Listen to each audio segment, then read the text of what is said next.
রান্না করছি, আজকে রান্না করছি। তো আজকে ডিম রান্না করছি।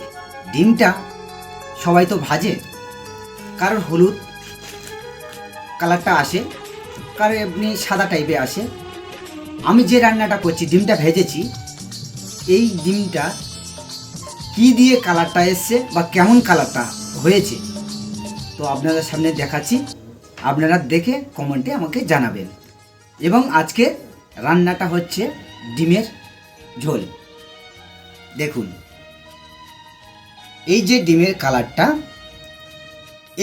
কালারটা, কি কেমনভাবে এসছে বা কি দিয়েছি এতে, কমেন্টে আমাকে জানাবেন।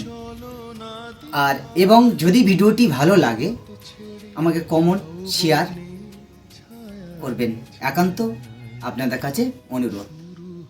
তার মধ্যে এখানে আমার আছে ডিম, দেখলে এই আলু সিদ্ধ করে নিয়েছি। এবারে রান্নাটা আমি চাপাবো, সেটা আপনারা দেখবেন। তার মশলাটা একটু আদা আছে, রসুন একটু আছে, আর টমেটো কুচি আছে, এবং আর কোনো মশলা পড়বে না। লঙ্কার গুঁড়ো, হলুদের গুঁড়ো, লবণ, এছাড়া আর অন্য মশলা পড়বে না তরকারির মধ্যে।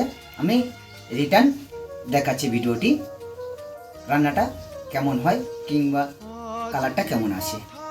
প্রথমে দিলাম লঙ্কা, একটু চোঁয়া চোঁয়া ভাব এসে যাবে। তারপরে পেঁয়াজটাও একটু নাড়তে হবে এইভাবে। এই রসুনটা দেওয়ার পরে তার 1 মিনিট পরে ফিরে আদাটা দেওয়া হবে। তারপরে এই আদাটা দিলাম,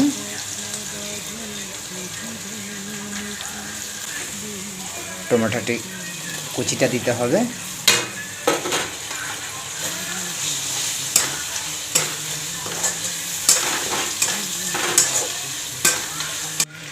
তারপরে একটু লবণ দেবে, 2 চামচ লবণ। লবণটা দেওয়ার পরে একটু নাড়তে হবে।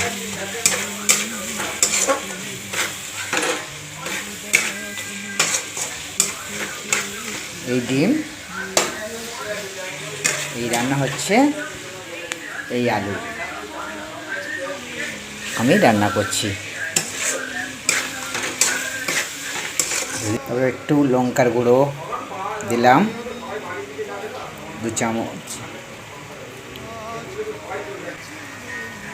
হলুদের গুঁড়ো দিলাম 2 চামচ দিয়ে এটাকে নাড়তে হবে। মশলাটা হয়ে গেছে,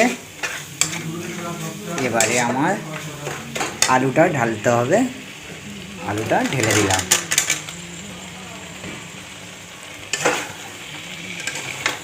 আলুটা কিন্তু সেদ্ধ আলু। ওরাটা ফুটে যাচ্ছে, শালা এটা ছেলে রান্না হয়, শালা ওটা মাথা খারাপ হয়ে যাচ্ছে। ভালো করে রাঁধবো, দর্শকদেরকে দেখাবো।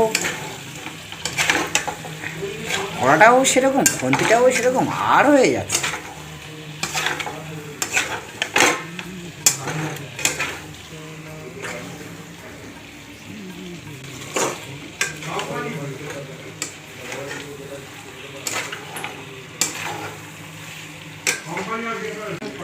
ডিমটা দিলাম, দেওয়ার পরে এটাকে নাড়তে হবে।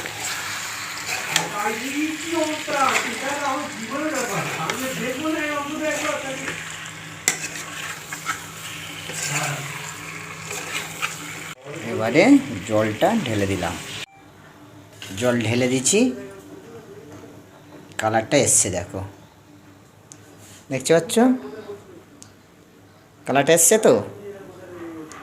দেখো রান্না হয়ে গেল। এবার একটু ফুটবে, লাগিয়ে নিতে হবে। ঠিক আছে, কালারটা ঠিক আছে তো।